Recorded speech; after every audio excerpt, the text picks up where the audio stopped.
बांग्लादेश में हिंदुओं पर लगातार अत्याचार हो रहे हैं। आए दिन वहां हिंदुओं को मौत के घाट उतारा जा रहा है, जिसे लेकर पूर्व राज्य मंत्री असीम गोयल ने कहा कि जिस प्रकार धर्म विशेष को लेकर कत्लेआम चल रहा है, वह मानवता को शर्मसार करने वाली घटनाएं हैं।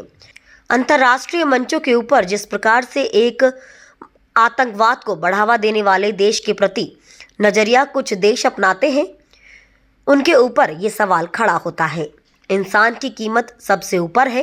इस घटना पर देश के प्रधानमंत्री और गृह मंत्री नजर बनाए हुए हैं।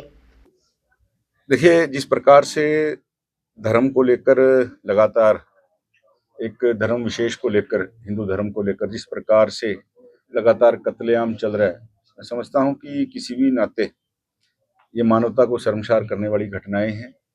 और जो अंतर्राष्ट्रीय मंचों के ऊपर जिस प्रकार से आपने देखा होगा, एक हिमायतीपना, एक आतंकवाद को प्रायोजित करने वाले देश के प्रति जो नजरिया कुछ देश अपनाते हैं, आज उनके लिए भी एक सवाल खड़ा होता है।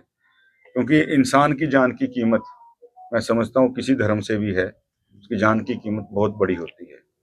और ये नृशंसता जो है, ये जो जघन्यता से हुई जो मैं समझता हूँ हत्याएं हैं, इनका रोकथाम होनी चाहिए। और हमारे नरेंद्र मोदी जी और हमारे गृह मंत्री अमित शाह जी लगातार पूरी घटना के ऊपर जो है नजर बनाए हुए हैं। अंतर्राष्ट्रीय मंचों के ऊपर भी इसकी कड़ी भर्त्सना हो रही है। और भारत जो है, आज ना सामरिक दृष्टि से ना वैचारिक दृष्टि से किसी से कमजोर नहीं है।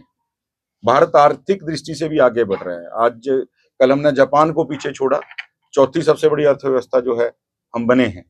लेकिन उसके बाद भी जिस प्रकार से भारत आज लोगों की नजरों में खटकता है, या बांग्लादेश के अंदर जिस प्रकार से आपने देखा, पहले पाकिस्तानियों से कैसे हिंदुओं को चुन चुन के निकाला गया, अफगानिस्तान से और बांग्लादेश, तो लेकिन आज अंतर्राष्ट्रीय मंचों के ऊपर भारत का पलड़ा बड़ा मजबूत है। क्योंकि देश के अंदर आज एक नरेंद्र मोदी जी और अमित शाह जी के नेतृत्व में मजबूत सरकार है। सारी घटना के क्रम के ऊपर जो है नजर रखी हुई है। निश्चित रूप से मैं इसकी कड़ी भर्त्सना करता हूँ। वहीं राहुल गांधी अब 2 दिन के लिए कुरुक्षेत्र आने वाले हैं, जिसमें वह हरियाणा के सभी जिला अध्यक्षों को ट्रेनिंग देंगे, जिसे लेकर पूर्व राज्य मंत्री असीम गोयल ने कहा कि पहले राहुल बाबा को खुद ट्रेनिंग लेनी चाहिए। उनके ट्रेनिंग कैंप जर्मनी, थाईलैंड में है। वहां वे किसी को नहीं लेकर जाते। हालांकि वह हरियाणा की धरती पर आ रहे हैं तो उनका स्वागत है, लेकिन उन्हें यह समझना चाहिए कि अगर भारत में राजनीति करनी है तो थाईलैंड और जर्मनी की ट्रेनिंग नहीं चलेगी। उसके लिए उन्हें भारत में जमीनी स्तर पर ट्रेनिंग करनी पड़ेगी। वो कभी ट्रक ड्राइवर बन जाते हैं। बिहार चुनाव में मछुआरे बन गए थे, लेकिन चुनाव के बाद वो स्टंट कहाँ गया। असीम गोयल ने राहुल गांधी को नसीहत देते हुए कहा कि पहले राहुल गांधी को खुद ट्रेनिंग लेनी चाहिए, और वो कैसे विदेश की ट्रेनिंग को लागू करते हैं वह देखने वाली बात होगी।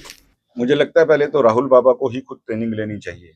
अब उनके ट्रेनिंग कैंप कहीं थाईलैंड में है, कहीं इटली में है, कहीं जर्मनी में। वो अपने ट्रेनिंग कैंपों पे तो किसी को लेके नहीं जाते। अब वो वहां की ट्रेनिंग यहाँ कैसे लागू करेंगे, ये भी देखने जैसा विषय होगा। लेकिन अलबत्ता कुरुक्षेत्र की धरती पे आ रहे हैं तो उनका मैं स्वागत करता हूँ हरियाणा की धरा के ऊपर। शायद क्योंकि राहुल बाबा को ये समझ चाहिए कि अगर भारत के अंदर राजनीति करनी है तो थाईलैंड की, जर्मनी की या इटली की या अमेरिका की ट्रेनिंग नहीं चलेगी। उसके लिए जमीन के ऊपर भारत के अंदर ही ट्रेनिंग उतरनी पड़ेगी। वो कभी मैकेनिक बन जाते हैं, कभी ट्रक ड्राइवर बन जाते हैं। बनना चाहिए, सीखना चाहिए। अभी मछुआरे बने थे, लेकिन बिहार के चुनाव के बाद वो मछुआरापन कहाँ चला जाता है। चुनाव के स्टंट हैं, अगर तो उस तरह के स्टंट अपने कार्यकर्ताओं को सिखाने आ रहे हैं तो उसके लिए भी शुभकामनाएं। लेकिन पहले मेरा मानना है कि राहुल गांधी जी खुद ट्रेनिंग लें। भारत क्या है, भारत के संस्कार क्या हैं, जमीन से जुड़ना क्या होता है। एक फोटो के नाते जमीन पे जुड़ना और एक सच में जमीन से जुड़ना बड़ा अंतर है। बाकी राहुल बाबा को शुभकामनाएं। वो ऐसे ही ट्रेनिंग देते रहे, भारतीय जनता पार्टी ऐसी बड़ी होती रहे।